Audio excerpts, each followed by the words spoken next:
السلام عليكم ورحمة الله وبركاته. أهم مباريات اليوم الجمعة 21 أغسطس، ونبدأ بالدوري المصري. الزمالك والاتحاد الساعة 8 بتوقيت مصر والسعودية.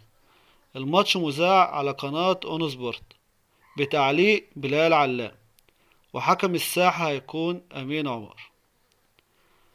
وماتشات دوري روشن السعودي، النصر والرياض الساعة 7 بتوقيت مصر والسعودية.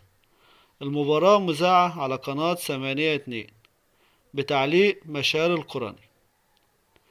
وماتش الاتحاد ضد القادسية الساعة 9 بتوقيت مصر والسعودية، وهيكون مذاع على قناة 8-3 بتعليق فارس عوض وراشد الدوسري.